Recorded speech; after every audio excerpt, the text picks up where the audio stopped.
आज हम फंक्शन का पार्ट 4 पढ़ेंगे आसान भाषा में।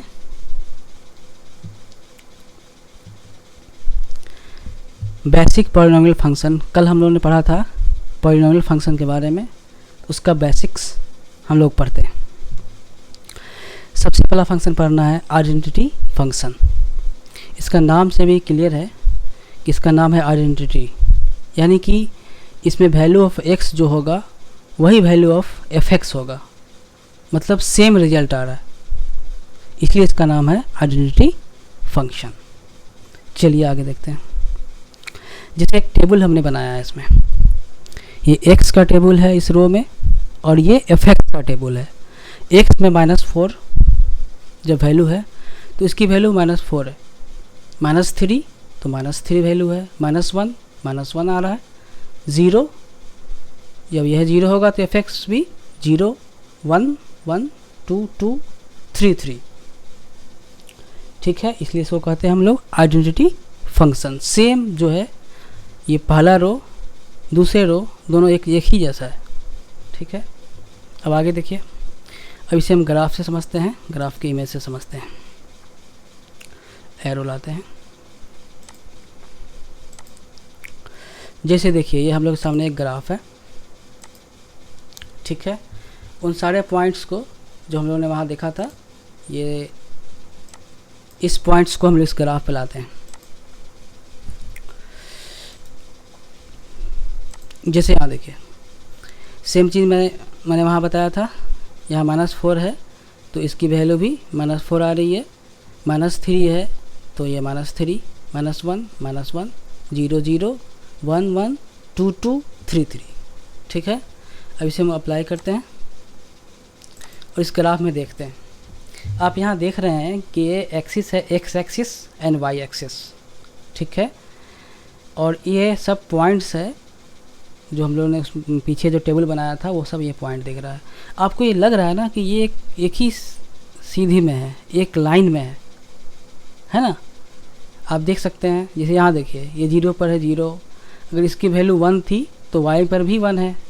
आप देख रहे हैं इस पॉइंट की वैल्यू 2 है तो y पर भी 2 है, इसकी वैल्यू 3 है तो y पर भी 3 है, ठीक है। तो अगर इसका ये यहाँ साफ साफ क्लियर है कि ये स्ट्रेट लाइन को शो कर रहा है।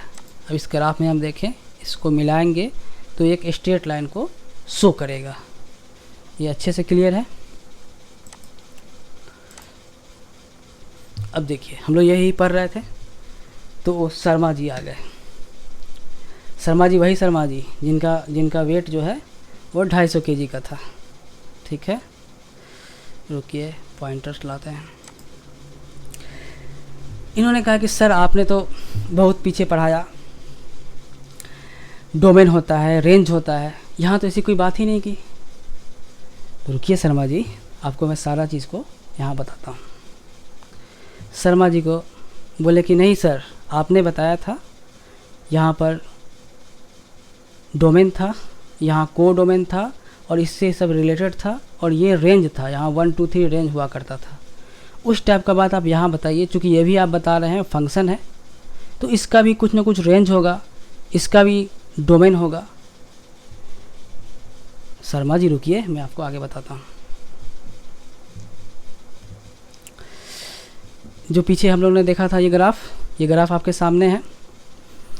अब जैसे शर्मा जी हम लोगों से पूछ रहे हैं, शर्मा जी को अभी रहा नहीं गया, वो फिर आ गए, वो देख रहे हैं कि यहाँ हो क्या रहा है।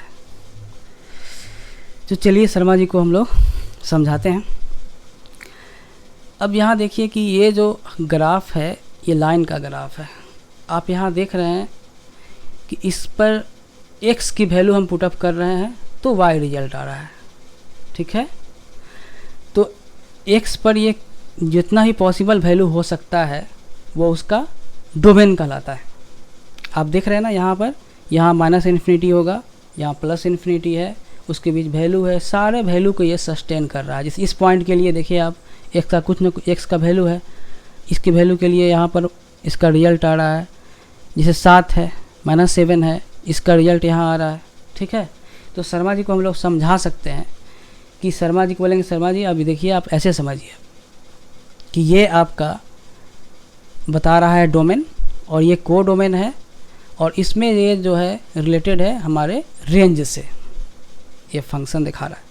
ठीक है, तो अब यहाँ पर हम लोग का डोमेन क्या हो जाएगा, ये यहाँ डोमेन जो है ये पूरा रियल नंबर होगा, इसमें से कोई भी नंबर होगा जो इसमें सारा नंबर के लिए ये जो है डोमेन डिफाइंड है। हर वैल्यू के लिए y का रिजल्ट आ रहा है। आप कोई वैल्यू लीजिए, आप जान रहे हैं कि ये स्ट्रेट लाइन है, इसकी लंबाई जो है वो इन्फिनिटी तक जाएगी, तो हर वैल्यू, हर x के वैल्यू के लिए इसके पास y है। जैसे हमने बताया था एज ए वेटिंग मशीन, हर आदमी का वो वेट बता रहा था, तो यहाँ सभी के लिए बताएगा, इसलिए ये क्या है, एक रियल नंबर को शो करता है। मतलब इस पूरे लाइन पर, लाइन जो x का है वो सारे के लिए हमारा वैल्यू ऑफ y एग्जिस्ट करता है, तो हम लोग कहेंगे कि इसका डोमेन जो होगा वह R होगा। अब इसकी रेंज की बात करें तो आप रेंज खुद आप सोचिए ना, जैसे यहाँ पर अगर 1 है तो इसकी वैल्यू 1 है, यानी कि सेम जैसे हमें x में पढ़े हैं सेम y के लिए आप देख सकते हैं, हर वैल्यू पे देखिए, इस पॉइंट के लिए इसका वैल्यू है, ठीक है, इस 2 के लिए इसका वैल्यू है 2, यानी कि यहाँ भी R ही होगा, इसके हर वैल्यू ऑफ, हर मेंबर ऑफ R के लिए ये वैलिड है, यानी इसका हम लोग का जो रेंज होगा वह R होगा। शर्मा जी पूरे खुश होकर यहाँ से चले गए। चलिए आगे बढ़ते हैं। शर्मा जी बोला ये तो हमको पता था। चलिए अब हम लोग दूसरा ग्राफ पढ़ते हैं। इसके पहले हमने पढ़ा था आइडेंटिटी फंक्शन।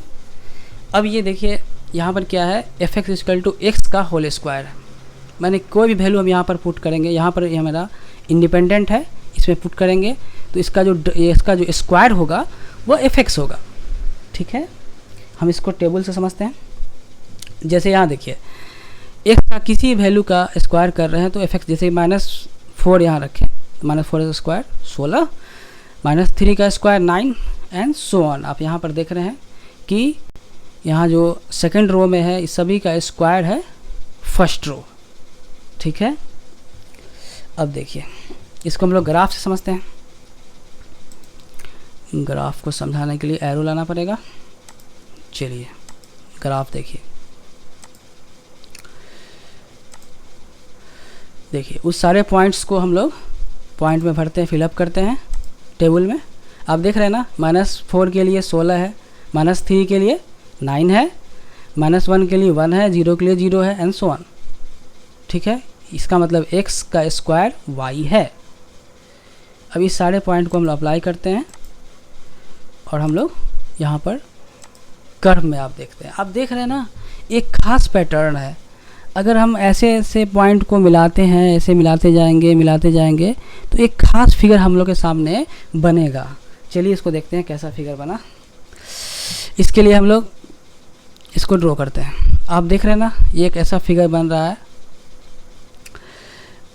इसकी पूरी वैल्यू आप देख रहे हैं कि ये पॉजिटिव y की तरफ है, यानी अगर हम कोई पॉइंट इस पर x पर लेंगे, इसके कॉरस्पॉन्डेंस y पर देख रहे हैं 1 होगा। जैसे यहाँ 1 लिए तो 1 होगा, जैसे यहाँ 2 ले रहे हैं तो यहाँ पर 4 हो रहा है, 3 ले रहे हैं तो यहाँ पर 9 हो रहा है, जैसे -1 लिए फिर भी यहाँ 1 ही हो जा रहा है। अब देखिए अगर हम 3 ले रहे हैं तो यहाँ पर 9 हो जा रहा है, -2 लेंगे तो यहाँ पर 4 हो जाएगा। मैंने कभी भी y का जो वैल्यू है वो कभी भी नेगेटिव नहीं हो सकता है। यानी हम कह सकते हैं कि अगर x एक्सिस जो है इसके पॉजिटिव पार्ट, मतलब y के पॉजिटिव पार्ट की तरफ है। अगर हम इसको सोचें कि इसको रोटेट करा दें, इस कर्व को हम y के लॉन्ग रोटेट करा दें तो बिल्कुल सिमेट्रिक लगेगा। अगर हम उसका स्नैप खींचेंगे, फ़ोटो खींचेंगे तो हमें हर क्षण, हर मोमेंट हमें एक इसी टाइप का ग्राफ बनेगा, जिसको हम लोग वही से पढ़ेंगे ये पैराबोला का ग्राफ है। ठीक है, चलिए हम लोग आगे और आगे देखते हैं तो बहुत क्लियर होगा। देखिए शर्मा जी इंतज़ार करते होंगे हम लोग का। तो यहाँ भी यही चीज़ हम लोग देख रहे हैं कि x यहाँ पर है, यहाँ पर क्या है, x जो है हम लोग का डोमेन है, और यहाँ पर fx जो है उसका रेंज बता रहा है जो कि को डोमेन में है, इससे रिलेटेड है। ठीक है, जैसे हम लोगों ने पीछे फंक्शन पढ़ा था, आगे पर देखते हैं। शर्मा जी इंतज़ार करते होंगे हम लोग का, ऐसा नहीं कि फिर आ जाए वो। देखिए पीछे हम लोग जो ग्राफ पढ़ा था, वो ग्राफ को मैंने यहाँ पर रखा है। सेम चीज़ जो आपको याद दिलाएगी कि ऐसा ग्राफ है जो कि वाई जो है हम लोग का, ये वाई के अबाउट सिमेट्रिक है। सिमेट्रिक का कंसेप्ट क्या होता है कि इसको अगर रोटेट करें इसके अलॉन्ग में, तो ये सेम, मतलब हम लोग ये अगर इसको सोचें कि यहाँ पर अगर मिरर है ये, तो सेम इसका जो फिगर है वो पीछे आ रहा है। हम लोग मिरर में जानते हैं कि जो जितनी दूरी पर होता है उतना ही पीछे पर इसका इमेज बनता है। जैसे यहाँ पर देख रहे हैं, इसका इमेज यहाँ पर ये है, इसका इमेज यहाँ पर ये है, सारे का इमेज यहाँ पर है। यानी कि ये वाई है बिल्कुल एज ए लाइक बिहेव कर रहा है, कि मिरर की तरह बिहेव कर रहा है। ठीक है, चलिए हम लोग और आगे देखते हैं। शर्मा जी तो आ ही गए। बोले अरे यहाँ ये क्या हो रहा है। फिर बोले कि सर आप तो पढ़ाए थे हम लोग को, अलग चीज़ पढ़ाए थे। क्या भाई? तो आप हम लोग को पढ़ाए थे, फिर लेकर के आ गए रेंज डोमेन। यहाँ रेंज डोमेन क्या हो सकता है? चलिए शर्मा जी को हम लोग हेल्प करते हैं। बहुत ईजी है कि पॉइंटर लाते हैं पहले। अब यहाँ पर इस फिगर को देखकर एक बात तो क्लियर है। क्या? इस एक्स एक्सिस पर ये सारा पॉइंट हो सकता है। जैसे देख रहे हैं ना, अगर 0 है तो 0 तक एग्जिस्ट कर ही रहा है। -1 पर इसका वैल्यू आ रहा है, -2 पर वैल्यू आ रहा है, -3 वैल्यू आ रहा है। इस तरह से हम लोग इन्फिनिटी तक अगर सोचते हैं, सभी का वैल्यू यहाँ पर आएगा। ठीक है, यानी कि इसका यहाँ पर जो डोमेन होना चाहिए वो फिर r होगा, एक रियल नंबर। इस पर कोई भी पॉइंट हम लेंगे तो इस पर इसका वैल्यू y एग्जिस्ट करेगा सभी पॉइंट के लिए। इसलिए इसका डोमेन जो होगा वो r होगा। शर्मा जी खुश हो रहे हैं। फिर सेम चीज़ है। अब फिर शर्मा जी बोलते हैं ठीक है सर आप ये बता दिए, अब रेंज बताइए। चलिए रेंज समझते हैं। रेंज में आप कभी कह सकते हैं कि इसका वैल्यू -1 हो सकता है, -2 हो सकता है, -3 हो सकता है। यानी इधर का वैल्यू तो कभी हो ही नहीं सकता है।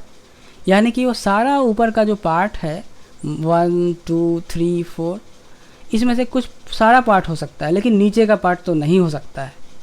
तो इसका मतलब रेंज यही रेंज होगा, ये रेंज कभी नहीं होगा। ठीक है, यानी एक चीज़ यहाँ से साफ साफ क्लियर है कि ये मेरा रियल वैल्यू होगा जो कि पॉजिटिव साइड वाला। नेगेटिव साइड वाला रियल वैल्यू नहीं लेना है हमको। ठीक है, और इसमें 0 इंक्लूडेड है, एक्सक्लूडेड नहीं है। मतलब 0 भी वैल्यू होगा। अब x का वैल्यू अगर 0 रखते हैं तो 0 का स्क्वायर 0 ही होता है। यानी कि वह हम लोग के रेंज में आएगा, 0 भी आएगा। इसलिए हम लोगों ने दिखाया कि r प्लस यानी कि all real value, positive real value, ये क्या है? यूनियन। यानी कि इस दोनों को मिलाने से एक सेट बनता है। वो सारा सेट यूनियन क्या है लिखा हुआ है? एक ऐसा सेट के साथ यूनियन है जिसमें इसका एलिमेंट 0 है। यानी ओरिजिन्स के लिए ये ओबे करता है। यानी ओरिजिन्स को लेकर के जितना भी r प्लस वैल्यू है, इस सबको लिए हमारा रेंज एग्जिस्ट करता है। ठीक है, शर्मा जी बोले ये सब चीज़ तो हम जानते थे, इसको ऐसे भी दिखा सकते हैं। हम लोगों ने कल पढ़ा था ब्रेसेस के बारे में। अब आप देख रहे हैं यहाँ पर क्या दिखा रहा है, ये क्या, ये ब्रैकेट क्या दिखा रहा है? ये ब्रैकेट क्लोज ब्रैकेट है, यानी कि 0 पर क्लोज्ड है, यानी कि 0 को ले करके है, और इन्फिनिटी से पहले तक है। इन्फिनिटी को कोई टच तो कर नहीं सकता, इसलिए हम लोग क्या लिख रहे हैं? 0 से ले करके इन्फिनिटी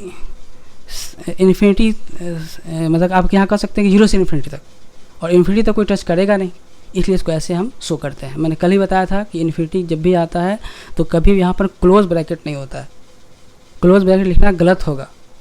ठीक है, आगे बढ़ते हैं हम लोग। एक बात तो क्लियर हम पहले ही बता चुके हैं कि ये y के अबाउट जो है वो सिमेट्रिक है। चलिए आगे बढ़ते हैं फ्रेंड। अब देखिए, अब फिर ये ग्राफ क्या हो गया? अब हम लोग x³ का ग्राफ पढ़ेंगे। इसमें क्या होता है? कुछ और नया चीज़ यहाँ सीखने को मिलेगा हम लोग को। हम लोग टेबल बनाते हैं। टेबल तो बहुत क्लियर है कि -4 का अगर हम क्यूब करते हैं तो -64 आएगा, -3 का क्यूब करेंगे तो 27 आएगा। तो सबका हम लोगों ने क्यूब किया है, तो ऊपर में पहला जो रो है उसका एक रिजल्ट आया है। चलिए इसको हम लोग ग्राफ से फिर समझना चाहेंगे। उसके लिए फिर हम लोग एरो को लाते हैं। अब देखिए ग्राफ हम लोग के सामने है। अब इस सारे पॉइंट को हम लोग यहाँ फिल करते हैं। देखिए पॉइंट फिल किया गया है। -4 के लिए -64, -3 के लिए। आप देख रहे हैं ना, इसका हम क्यूब किए हैं तो फिर ये भी रिजल्ट आया है। ये जो पीछे का टेबल था हम लोगों ने यहाँ टेबल फिलअप कर दिया। तो टेबल फिलअप करने के लिए देखिए कैसा पॉइंट बन रहा है हम लोग सामने आ रहा है। आप देख रहे हैं एक ऐसा कर्व बन रहा है, इस टाइप का इसको मिलाते हैं हम लोग, मिला करके फिर यहाँ जाएंगे, देखिए ऐसा कर्व बनता है। ठीक है, कर्व को मिलाइए, देखिए कैसा बन रहा है। ठीक है, एकदम क्लियर है। अब हम लोग को पता है कि शर्मा जी उधर इंतज़ार कर रहे होंगे हम लोग का, तो शर्मा जी के जवाब देने के लिए पहले से हम लोग तैयार रहें। चलिए, आपसे अगर हम पूछें कि यहाँ पर इसका रेंज, सॉरी उससे पहले हम लोग डोमेन पहले देखते हैं, इसका डोमेन क्या हो सकता है। तो आप देख रहे हैं कि डोमेन मतलब क्या होता है कि उसके वैल्यू के लिए उसका रिजल्ट जो है वो एग्जिस्ट करे। जैसे आप यहाँ देखिए, इसके हर पॉइंट के लिए क्या y का वैल्यू है कि नहीं। बहुत सिंपल सा, जब भी आपको डोमेन जानना हो तो आप देखिए कि उसके कॉरस्पॉन्डिंग, उस डोमेन के कॉरस्पॉन्डिंग हम लोगों का y एक्सिस में एग्जिस्ट करता है या नहीं। जैसे हम आपसे पूछें अगर 0 पर जाते हैं तो क्या 0 पर हम लोग को y एक्सिस पर मिलता है रिजल्ट? यस, मिलता है। 0 का क्यूब 0 ही होता है। अब फिगर से भी क्लियर है। जैसे -1 पर हम लोग जाते हैं तो फिर इसका रिजल्ट -1 का क्यूब -1 ही होता है, इसलिए इसी पर है। ठीक है, हम लोग -3 पर जाते हैं तो -3 पर जब गए हम लोग तो 3 का क्यूब करेंगे, -3 का क्यूब करेंगे तो 27 आएगा। देखिए यहाँ पर वैल्यू आ रहा है, इस तरह से सो ऑन, यानी इन्फिनिटी पर से तक अगर जाते हैं, इन्फिनिटी से पहले भी जाते हैं, मैंने इन्फिनिटी के करीब जाते हैं, उसका भी क्यूब करेंगे तो ये वैल्यू इसका मतलब लास्ट में भी जाएंगे देखेंगे तो वो इसका भी एग्जिस्ट करता होगा। पॉजिटिव अगर हम लोग इन्फिनिटी लेंगे, उसका भी क्यूब करेंगे, उसका वैल्यू ऊपर में जा कर के एग्जिस्ट कर रहा है। ठीक है, यानी कि ये टोटल आर के लिए एग्जिस्ट कर रहा है। ओके, अब हम लोग देखते हैं वाई एक्सिस पर। अब वाई एक्सिस पर सारा पर हम लोग का हर पॉइंट के लिए वाई पर रिजल्ट आ रहा है कि नहीं वो देखते हैं हम लोग। देखिए इसके लिए यहाँ पर रिजल्ट है पॉजिटिव आर की तरफ जा रहा है। पॉजिटिव रियल वैल्यू इसको हम लोग इधर कहते हैं और इधर हम लोग का नेगेटिव रियल वैल्यू कहलाता है और बीच में क्या है, ओरिजिन होता है।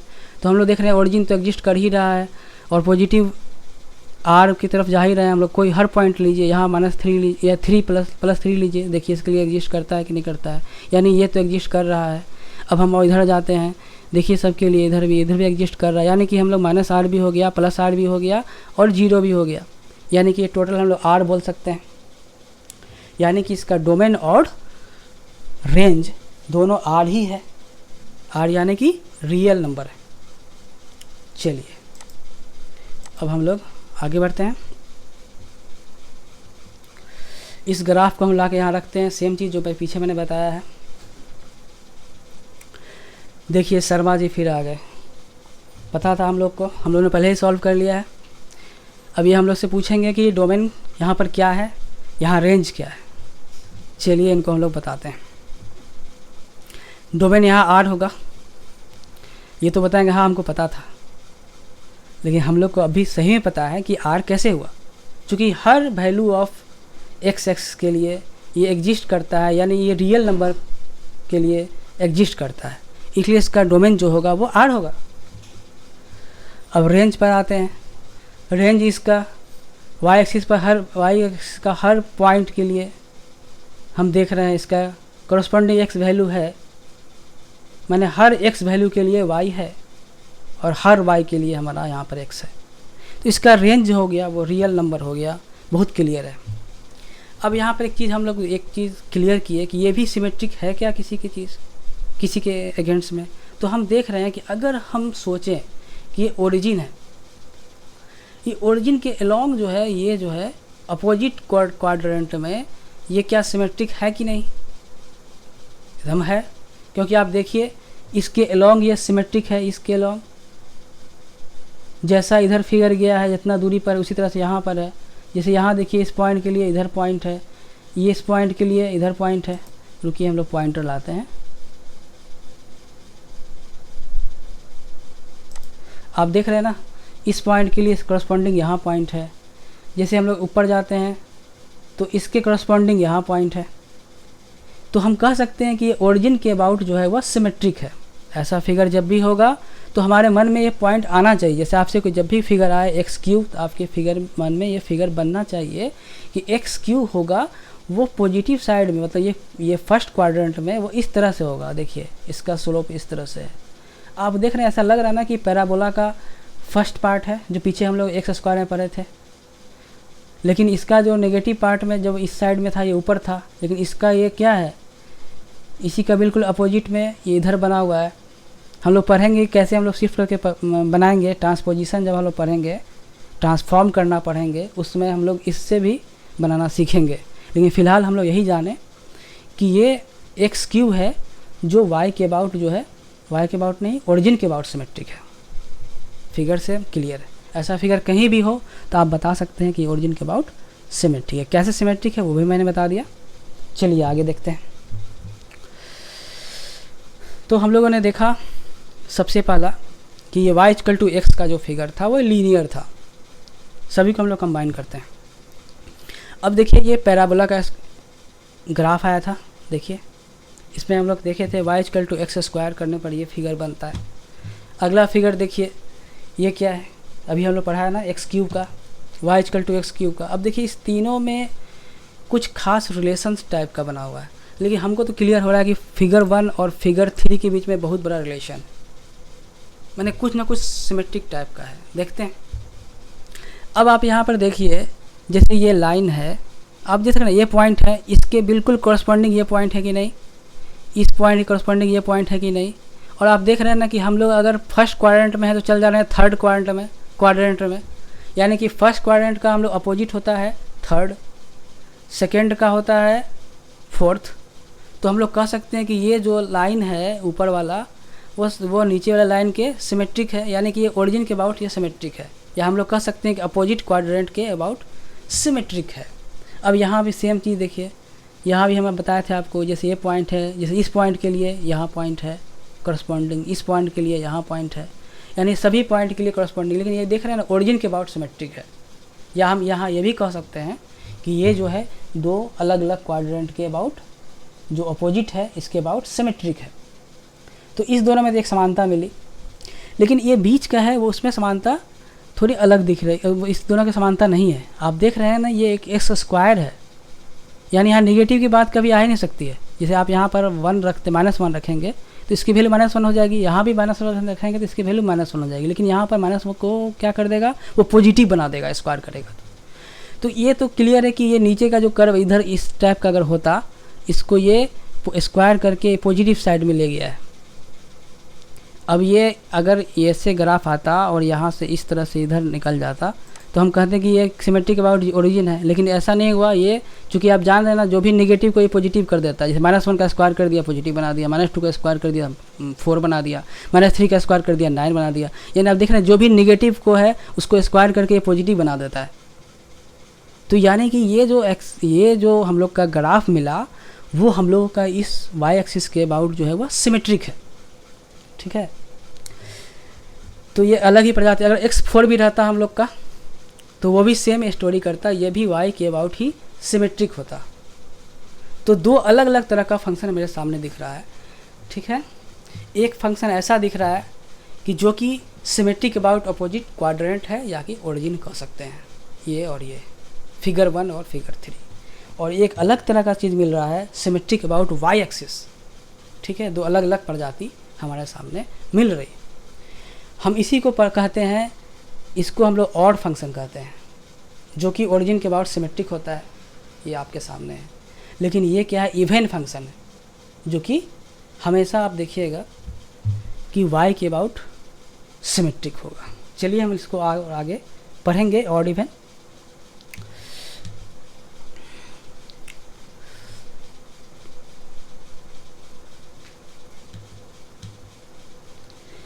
दोस्त इसके पहले एक चीज़ और बता दें आपको,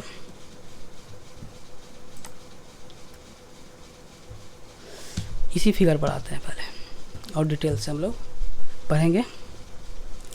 अब जैसे देखिए हम लोगों ने यहाँ पर ग्राफ खींचा है x का, y इक्वल टू x का, इस कलर में, वॉलेट कलर में। अब देखिए ये ग्राफ, ठीक है। अब देखिए हम लोग y मतलब fx equal to x square का ग्राफ खींचे, ठीक है। इसका ये डॉट डॉट कलर है, ये ब्लू कलर में आप देख रहे हैं ना। ये पहले ऐसा लाइन था, जैसे स्क्वायर किए अब ये बढ़ करके यहाँ चला जा रहा है, ठीक है। जो वैल्यू अब 2 के लिए यहाँ पर था वो 2 के लिए यहाँ नहीं रहा, अब ये 4 के बराबर हो गया, इसलिए यहाँ चला गया पॉइंट, देख रहे हैं। फिर इधर आइए, -1 पर तो यही मिल रहा है। जो -1 का हम करेंगे अगर हम लोग स्क्वायर तो +1 होगा, और -2 पर -4 हो जा रहा है, यानी जो कर्व पहले यहाँ मिलता था अब यहाँ मिल रहा है। ठीक है, अगर हम इसको अब फिर क्यूब कर देते हैं, तो क्यूब करेंगे, देखिए येलो कलर में हम दिखाए हैं, देखिए इधर तो बढ़ गया, लेकिन इधर जा कर के ये जैसे देखिए इधर गया इधर गया इधर गया, ये क्या हुआ और डाउन हो गया। मैंने इस कलर से पहला एक ये एक्स का है ना ग्राफ, ये एक्स स्क्वायर का है, ये एक्स क्यूब का है, देख रहे हैं। मैंने अलग अलग नेचर के यहाँ पर काम हो रहा है, हम अच्छे से समझते हैं और अगले क्लास में और अच्छे से क्लियर समझेंगे इसे हम लोग। ठीक है, अब देखिए x का पावर 4 है, x का पावर 4 हम लोग जब जाते हैं उसको देखते हैं पहले इस कलर पे। तो देखिए जब हम पावर 4 किए तो इसकी वैल्यू और बड़ी हो गई और ये y के करीब हो गया। आप सिंपल से क्लियर है, अगर हम कोई पॉइंट लेते हैं जैसे 2 यहाँ पर है, तो जैसे जितना जितना ये कर्व उतना करीब होता जाएगा उसकी वैल्यू उस x के वैल्यू के लिए और बड़ी होती जाएगी। यानी हम देख रहे हैं कि 1 और 2 के बीच में एक अलग स्टोरी चल रहा है। जैसे जैसे उसका पावर बढ़ रहा है वो उसका y का वैल्यू बढ़ जा रहा है, लेकिन हम जब देख रहे हैं इसके बीच में जब बात कर रहे हैं, -1 और 1 के बीच में बात कर रहे हैं, तो हम यहाँ देख रहे हैं, पहले हम लोग 0 से 1 की बात करते हैं, तो इसमें देख रहे हैं कि उल्टा हो रहा है। अब इसी के वैल्यू x की वैल्यू बड़ी थी, अब देख रहे हैं एक्स स्क्वायर की वैल्यू उससे कम हो गई, और फिर देखिए उसके बाद एक्स की वैल्यू उससे भी कम हो गई, उससे भी कम एक्स का पावर 4 की वैल्यू हो गई। यहाँ भी देखें सेम चीज़ का रिवर्स यहाँ पर आप समझ सकते हैं -1 और से आगे तक। ठीक है, इसको और हम लोग डिटेल से पढ़ेंगे नेक्स्ट क्लास में। Thank you for watching friends, please like, subscribe our channel, click on bell icon for getting such videos.